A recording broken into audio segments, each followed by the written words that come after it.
Hindi napigilang tumulo ang luha ng asong ito noong makita niya na ibinebenta ng kanyang amo ang isang baka na itinuturing niyang isa sa mga pinaka-espesyal sa kanyang buhay.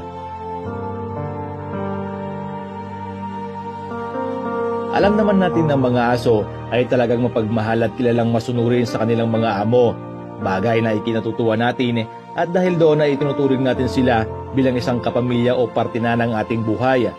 Bukod sa sila ay mapagmahal, sila rin ay mga sensitibong nilalang. Kaya naman labis silang nalulungkot sa tuwing umaalis tayo o yung tipong hindi nila nakikita ang kanilang mga amo.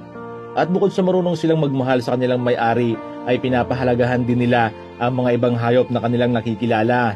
Kung hindi man nila kayang itago ang kanilang kasiyahan sa tuwing kasama nila ang mahal nila sa buhay, ay ganon din ang nararamdaman nila sa tuwing may nawawala sa kanila. Isang halimbawa dito ay ang aso na nagngangalang Rookie.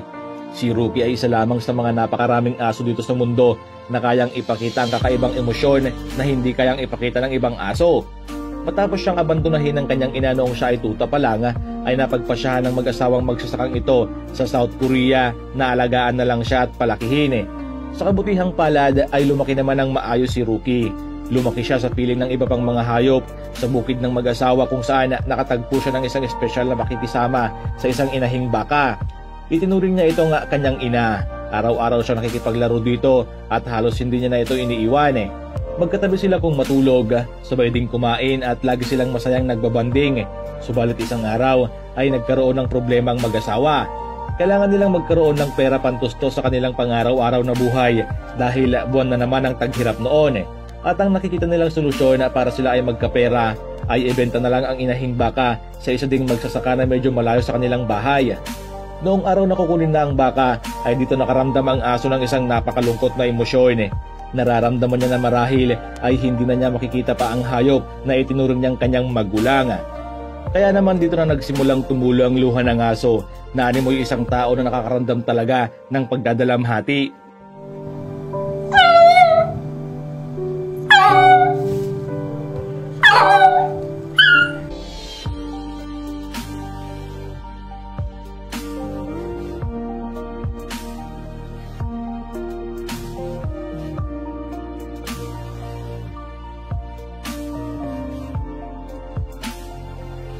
Makalipas ang ilang oras matapos kunin ang baka, ay bakas pa rin sa mukha nito ang matinding lungkot.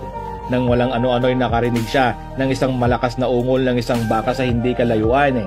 Gamit ang kanyang malakas na pandinig at matalas na pang-amoy, ay tumakbo ito at hinanap kung saan nagmumula ang ungol, hanggang sa matagpuan nga niya kung saan naroroon ang baka.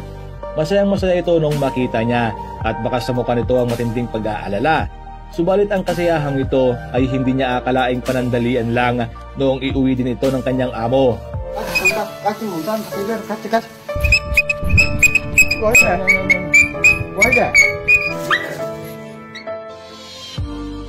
Sa ilang araw na hindi na niya nakikita pa ang baka, ay malungkot na lamang itong nakaupo sa isang sulok at tila ba hinihintay ang pagbabalik ng kanyang itinuring na ina. Hindi na rin siya kumakain noon dulot ng kanyang kalungkutan. Dahil naman sa awa ng mag-asawa ay nagdesisyon silang bawiin na lang ulit ang baka. Dahil doon ay nabuhay ang muli ang asong si Rookie nang makita ang baka na papasok sa kanilang munting tirahan.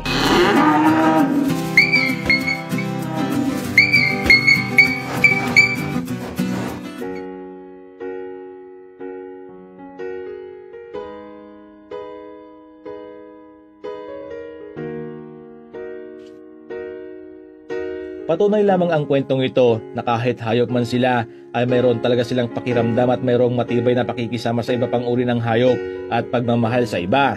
Sana ay magsilbi itong aral para sa ating mga tao. Mahalin natin ang kapwa natin at irespeto natin sila anuman ang estado natin sa buhay. Kung nagustuhan nyo po ang video ay mag-iwan naman po kayo ng isang like bilang suporta na rin sa aking channel. Kung hindi pa kayo nakapag-subscribe ay pakipindot nyo na rin po ang subscribe button at ang bell icon upang sa ganun ay lagi kayong ma-notify sa tuwing may bago akong ilalabas na video. At siguro dito na rin matatapos ang kwento natin ngayong araw. Ako po si Master J at hanggang dito na lang. Agbyag.